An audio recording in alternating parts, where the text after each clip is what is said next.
Dice la gente más mayor que antiguamente, cuando pedías un favor a alguna imagen religiosa, un Cristo, una Virgen, un santo, tenías que cumplir con la letra pequeña de ese contrato invisible. Y que si no lo hacías, podías terminar muy mal parado. Eso es lo que le ocurrió a una chica en el Laurín de la Torre, hace ahora varias décadas. Hoy vamos a conocer su historia y vamos a adentrarnos en otros misterios de este municipio, como son algunos crímenes pasionales, historias de teleplastias, pero también un caso asombroso, el asesinato de un antiguo alcalde, Manuel Rocha y Pacheco, a mediados del siglo XIX. Bienvenidos a Málaga Misteriosa. Les habla José Manuel Frías. Comenzamos.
Bueno, JJ, vamos a hablar de misterios, de enigmas que supuestamente han ocurrido, o quizá no, porque son este tipo de leyendas, de tradiciones que se cuentan, sobre todo en las últimas décadas, pero a veces este tipo de casos vienen de generación en generación, y nosotros ni ponemos ni quitamos, contamos aquello que cuentan y que cada uno crea lo que quiera creer. Estupendo. ¿Te parece bien? Estupendo. Pues vamos a empezar por una historia que tiene que ver con una chiquilla, una muchacha que de pronto enferma. ¿Cómo empieza este caso? A ver, a mí esto me lo cuenta una señora mayor que ya no está, del barrio viejo, de estas tardes de lluvia, en Hervá y demás, pues era la dueña, ¿no?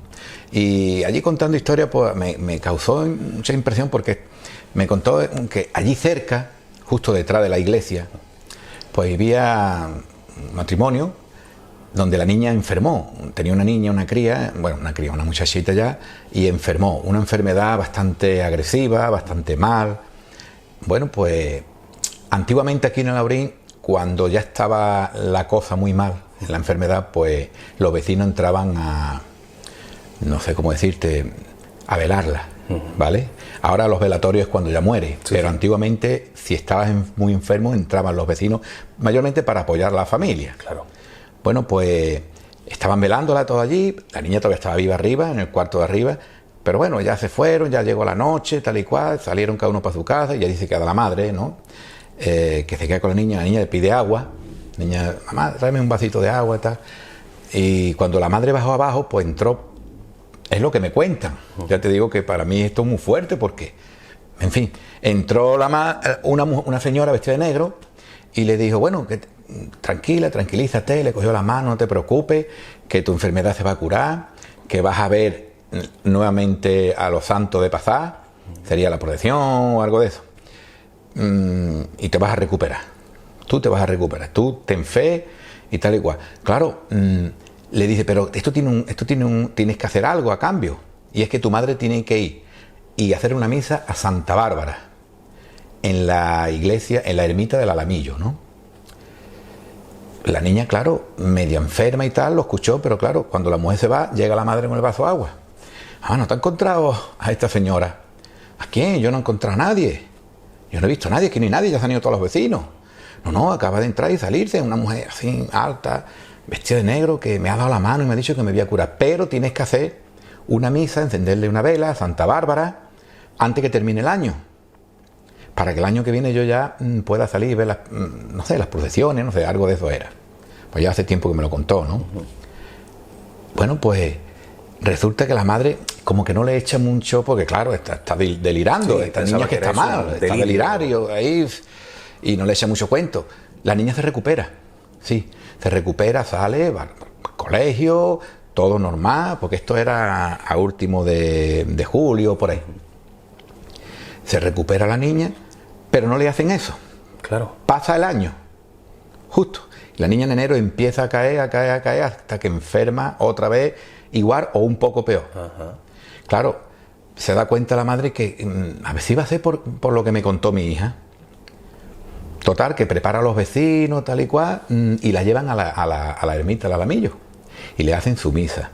Y tal, allí va Santa Bárbara, pero cuando entra la niña, pues la niña fue también, tenía que ir, y ya le dijo, mamá, esa mujer vestida de negro es la que estuvo allí con nosotros, conmigo. Esa mujer, ¿cómo va a hacer? Esto es esta Santa Bárbara. Sí, pues esta es. Esa señora que hay ahí es la que estuvo allí. Y no la hemos cumplido. Claro.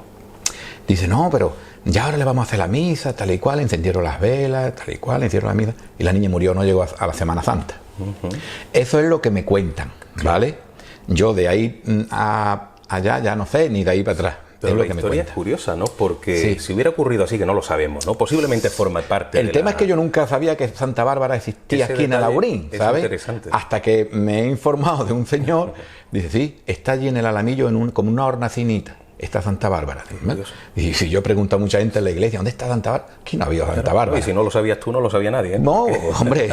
Pero es curioso, por lo tanto, ¿no? Que la gente aquí en Alhaurín de la Torre no había prestado atención o no sabía que ahí estaba Santa Bárbara, y en cambio os enteráis gracias a una especie de tradición antigua, como si algo de realidad si tuviera, ¿no? Por lo menos en mi caso, a lo mejor hay mucha gente que sabía que allí estaba Santa Bárbara.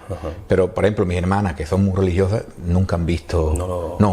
Ellos no sabían que estaba allí. Pero bueno, ahí está. Sí, ahí está. De historia, ¿no? Cómo se cumple esa letra pequeña del contrato y la niña fallece. Y la señora que te lo contó, que era una señora mayor, además yo creo que la gente que más sabe de este tipo de historias son los ancianos, las ancianas de un sitio determinado. Cuando te lo cuenta como leyenda, ¿o ella creía realmente? No, me lo cuenta que ella lo ha vivido. Que lo ha vivido. Ella lo vivió, porque estamos hablando de la abuela de José Roca, del bar La Chaparra. La abuela, ¿vale? De José Roca. Del bar La Chaparra, la abuela. Ella lo vivió porque era vecina. Bueno, eso ya le da un sello de, no sé si de realidad, pero... No sé, pero ella dice que vivió todo aquello porque era vecina, y ella era una de las vecinas que iban allí a ayudar a velar a esta niña, ¿no? Ya no estamos hablando de, bueno, es que algo que dicen que ocurrió hace 400 años, ¿no? Hay un testigo directo. Sí, bueno, yo lo dejo ahí, porque yo tampoco quiero decir que esto sea verdad, ni mentira, nunca se sabe eso, cada cual tiene que creer o no creer, y nosotros simplemente ofrecemos esa información, y en este caso relacionada con esa figura de Santa Bárbara. Pero hay un último caso que me gustaría que me contaras, que tiene que ver con el ámbito del crimen, con el mundo de la criminología, pero que termina con un cierto resquicio, vamos a decir, paranormal, o supuestamente misterioso. Sí. ¿Cómo empieza esta historia? A ver, esta historia me la contaron también, porque todo es contado. Yo siempre son los que han vivido eso. El caso de esta historia es que la familia aún vive. Por lo tanto, yo no puedo dar nombre ni lugar exacto, ¿vale? Exacto, sí.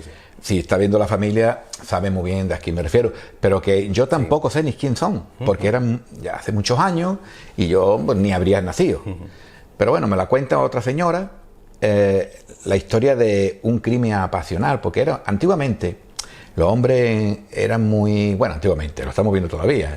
Crimen de esto hay diario, desgraciadamente. El mayor porcentaje, el mundo de la pasión, de los sentimientos. Entonces, este señor vivía frente a una muchacha. Él estaba locamente enamorado de ella, pero de esta gente que no suele hablar, son tímidos, ¿vale? Él estaba casado, tenía su familia, pero siempre estaba enamorado de la mujer de enfrente, ¿no? Apasionado, la veía y es que era su delirio, pero nunca le llegó a decir nada. Ni mira qué guapa eres, me gustaría tomar un café contigo, yo que sé, nada, nunca. De estos hombres que son tímidos. Bueno, pues le daría una locura ese día que esta muchacha iba, ahora ya sí va a saber, digamos, aparte de la familia de quien estoy hablando, pero bueno, yo no voy a contar nada, ¿no? Esto es lo que me contaron a mí. iba a la casita El Pisca, que le dicen aquí, a por leche. Allí me creo que había cabra y vendía leche, ¿no? Esta muchacha iba todos los días allí. Tenía que pasar a lo que hoy es el puentecito del Tropezón, ¿vale? Justo después de San Sebastián, del colegio. Y este hombre, en un arrebato, pues ya no podía aguantar más porque se estaba comiendo él. La esperó a que volviera, pues ya era tarde. Y en el puente, pues la mató con un cuchillo. Tú eres, o eres para mí o no eres por nadie, ¿no? Más o menos es lo que... Eso nadie lo sabe, lo que te dijo, pero bueno, sí, más o menos, ¿no? La mató y él se mató también. Ella cayó y él cayó encima como en cruz, ¿no? La encontraron allí en cruz a los dos. Y este ayuntamiento, bueno, el que hubo en aquellos tiempos, pues puso allí un montón, como un monolito, no sé qué, un montón de piedras calizas a lo mejor del camino, que con una cruz encima, que es lo que se hacía antes, sí, ¿no? Y ya está, y recordando el crimen ese, bueno, pasó el tiempo, pero antes pasaban unas carretas, según tengo entendido, recogiendo piedra caliza para la calera, para cocerla, para hacerla acá. Y ese montón pues se lo llevó, el que fuera lo cargó y se lo llevó. Pero luego resulta de que también se vendía. Esa cal ya venía apagada, cocía, y ya se vendía para la encalada. Antes se encalaba aquí todas las fachadas, los patios, porque hoy hay patios, antes había corrales, ¿vale? La diferencia es que hoy hay muchas macetas y antes había animales. Entonces, ¿qué pasa? Pues dicen, me comentaban también, dicen, y en varias casas cercanas a la familia de él y a la familia de ella, pues aparecía entre la humedad de la cal como la figura de ella y de él. Como una teleplastia, como esas caras de Belmez, algo de eso, aparecía. Y por mucho que pintaban, volvían a aparecer. Ya esas casas son viejas, ya hay bloques de piso, aquí ya no, eso ya no existe, creo yo. Por lo menos la parte que yo conozco no hay bloques. Hasta ahí te puedo contar. Claro, supongo que ahí la explicación paranormal, si es que realmente esto pasó de esa manera, es que se habría quedado impregnado como algo, ¿no?, del sufrimiento, de esa es que, pareja. Pero ahora que le decimos amor o crimen, ¿qué ponemos ahí? Cierto, es complicado. Porque complicado. Claro, él lo hizo porque era un criminal. Lo era. ¿Vale? Cometió un asesinato. Pero lo hizo porque era un criminal. Pero es que su amor lo cegó. Tuvo que ser algo muy fuerte. Digo yo, vamos. Como si algo se hubiera quedado en esa cal y cuando se reutiliza en otro lugar, surgen esos rostros. Pero bueno, ni siquiera sabemos si esto pasó. Efectivamente, no, esto no... Pero son historias que son bonitas de, por lo menos de conservar, ¿no? Sí. Y aquello lo que creían personas hace décadas. Mi hermano siempre me dice, hay que ver con la pila de historia que tú conoces a Laurín y no tienes nada grabado ni anotado. Digo, bueno... Porque la verdad, ya te lo he dicho, yo para mí muchas cosas son cuentos de recacha, ¿vale? Me gusta que haya personas como tú porque le pone un poco más de interés al tema, ¿no? Pero para mí, un poco sí son cuentos de recacha, porque nunca, un ovni, pero ¿dónde está? ¿Se ha visto? ¿Se ha tocado? ¿Me entiendes? Siempre sale borroso. Una historia, sí, pero está claro, a lo mejor tú en tu caso sí has visto cosas impresionantes, ¿no? Y además reales. Vale, pero yo sigo pensando que todo esto, vale, pues está ahí. Son historias de Laurín, leyendas de un pueblo, ¿no? Claro, bueno, tú las escuchas, no sueles tomar notas, se irán perdiendo, pero hoy por lo menos vamos a conservar dos de ellas. Vale. Hay muchas historias. Laurín de la Torre tiene mucha historia, como todos los pueblos, ¿vale? Pueblo aislado de Málaga, pues es lo que había, entre la pobreza y antes había muchas reuniones, cuentos de recacha, cierto, ¿vale? No había PlayStation, no había televisión, se reunían en las casas, alrededor del brasero, en fin, se contaban cosas, es lo que había. En esas redes sociales de antaño es donde se conservaba esa memoria efectivamente, popular. Aquí había una cosa muy bonita, yo creo que ya estamos pasando lo menos del tiempo, pero había una cosa muy bonita que mucha gente la recordará cuando yo lo diga, pero eso se ha olvidado en el tiempo, y era el que venía cantando unas historias. Cantando, la escribía él y luego la cantaba en octavilla y la vendía a peseta. Una historia impresionante. A lo mejor de una muchacha que se enamoraba de él, se ponía a ver el mercado antiguo y la cantaba. Érase una vez, ¿me entiendes? Qué bonito. Y los vecinos salían y compraban la cancioncita, pero era historia. Yo no sé si el tío la contaba o alguien te la contaba, pero mucha gente que me ven seguro que se va a acordar de ese tema. Seguro que sí.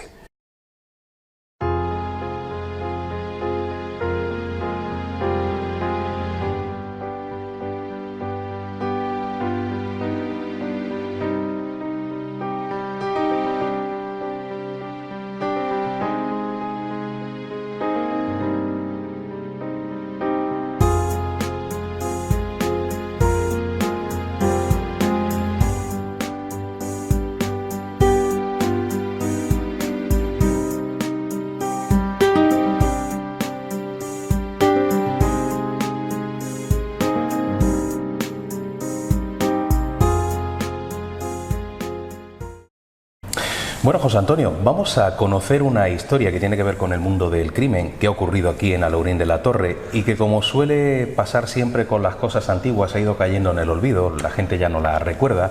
Bueno, gracias a tu labor y a veces a la suerte de tropezarte en un documento con algo así en concreto, has conseguido de alguna manera resucitarla, ¿no? Y se trata de un caso curioso, no es un asesinato cualquiera, es un crimen que se produce entre dos personas de peso a mediados del siglo XIX, ahora hablaremos de la fecha, como es el alcalde Manuel Rocha y Pacheco y su, vamos a decir, segundo de a bordo, ¿no? Sí. Pero ¿cómo empieza esta historia? Bueno, bien, efectivamente, como tú acabas de introducir, la casualidad nos ha llevado a este dato, pero bueno, yo soy investigador, soy arqueólogo, soy historiador, llevo mucho tiempo investigando a Alaurín de la Torre, ¿vale? Y entonces, bueno, estaba haciendo un trabajo sobre las minas de una zona minera que hay aquí en Alaurín de la Torre, que estamos viendo la documentación existente sobre las minas, que las minas normalmente, cuando se dan de alta y se dan de baja, tienen que aparecer en el boletín oficial de la provincia. Entonces, bueno, pues a raíz de estar consultando en el boletín oficial de la provincia los datos sobre las minas, empiezan a aparecer datos, lógicamente, de Alaurín de la Torre, como salen datos de todos los pueblos de la provincia. Sí. Claro, aprovechamos y dice, bueno, pues lo que se suele decir, un yaque. Pues ya que estoy mirando las minas y estoy mirando a Alaurín de la Torre, por si acaso. aprovecho y apunto pues el juez de paz, el cartero, en fin, los alcaldes. Y entonces nos resultó curioso de que en 1855 nos apareció el nombramiento de dos alcaldes completamente distintos. Entonces eso fue una cosa que nos quedó ahí como, bueno, una cosa extraña, porque sabíamos que Alaurín de la Torre, bueno, la mayoría de los municipios o la mayoría de los pueblos nombraban sus alcaldes en enero y cumplían el mandato de un año, y al año siguiente se volvía a nombrar otro nuevo alcalde. Entonces nos resultó curioso que en un mismo año hubiera dos alcaldes. Seguimos avanzando, pero un buen día pues quisimos indagar que por qué había dos alcaldes. Y entonces, cuando nos surgió la noticia, vimos la noticia en distinta prensa escrita, que está digitalizada, hicimos un vaciado, un volcado de la información, y nos encontramos precisamente el suceso del que hoy estamos hablando, y es que parece ser que el teniente alcalde, bueno, si quiere lo vamos desglosando poco a poco. Es un suceso en el que, bueno, pues existe un tiroteo y muere un alcalde. Un alcalde, efectivamente, el alcalde de Alaurín de la Torre. Manuel Rocha y Pacheco, y lo curioso es que muere a manos, vamos a decir entre comillas, de su segundo de a bordo, y me imagino que habrá personas que digan, ¿cómo es posible que en un mismo cuerpo de gobierno esté todo tan dividido? Bueno, claro, hay entresijos es que históricos. efectivamente, para entender bien el suceso, tendríamos que ver el contexto general del siglo XIX en España.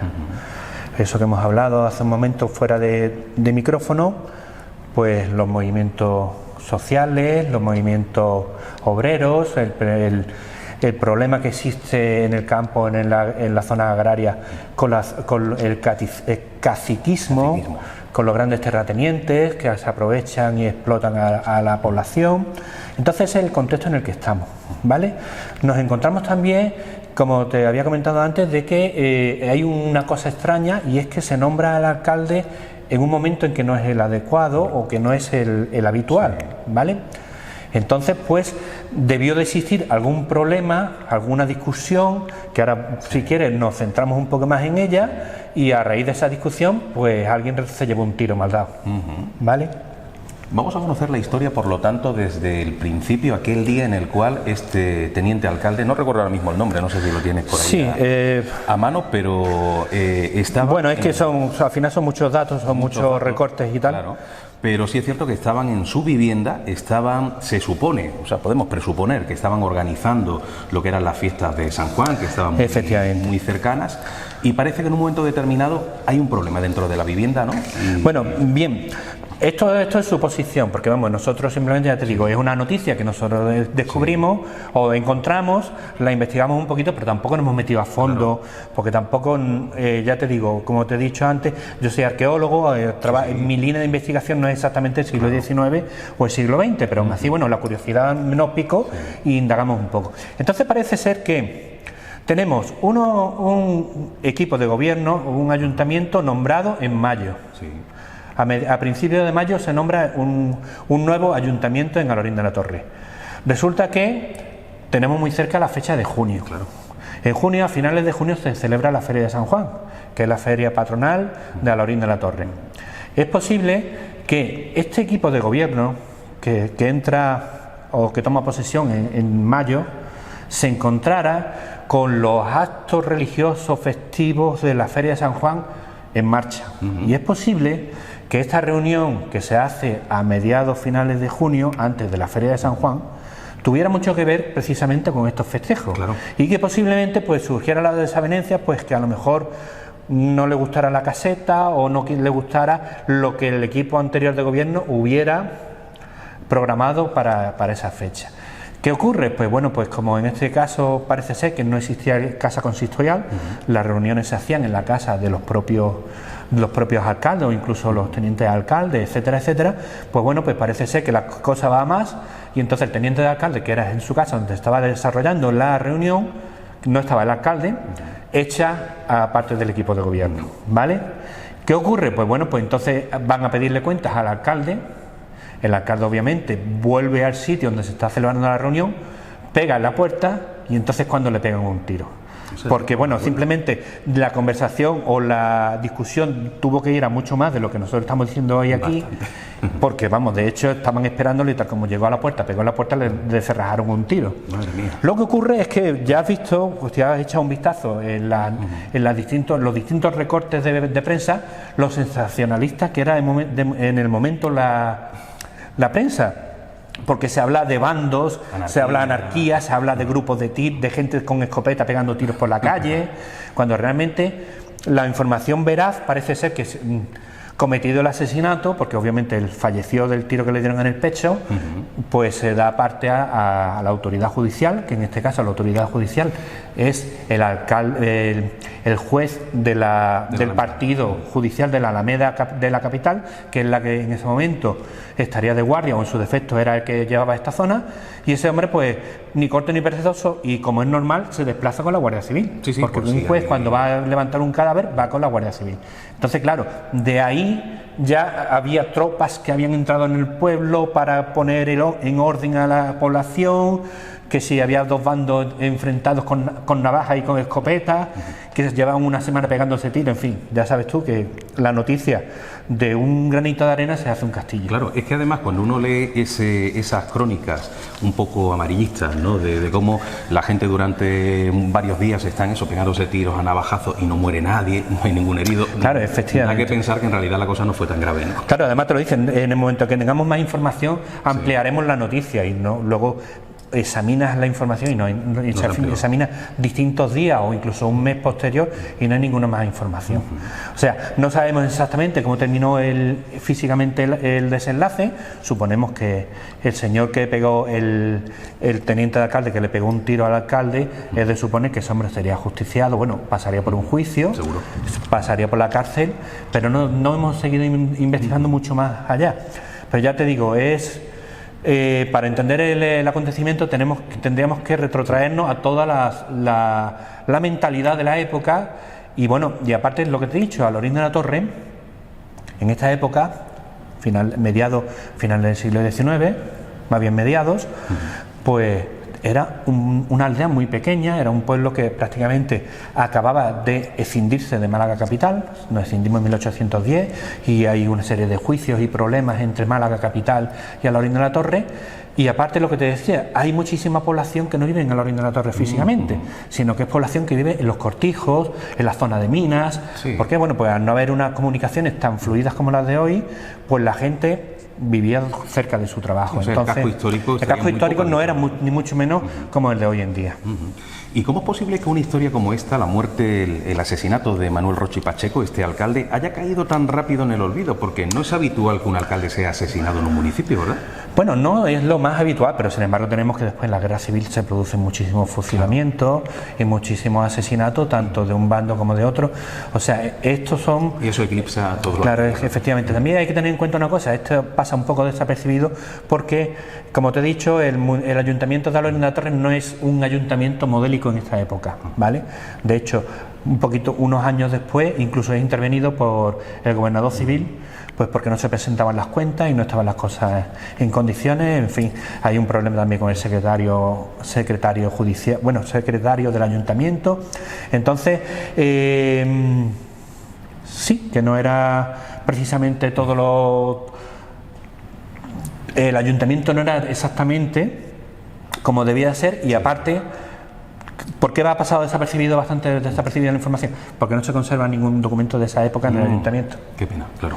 Entonces, no tenemos esas actas en las que pues se podría ver qué es lo que pasaba previamente en las reuniones del ayuntamiento, si hubo una denuncia y por eso se nombró un alcalde en una fecha tan extraña, si incluso se podría dar el caso incluso de que fueran cesados y no admitieran el cese, y entonces había problemas dentro del ayuntamiento con peleas entre los propios concejales, tanto los que se iban como los que entraban.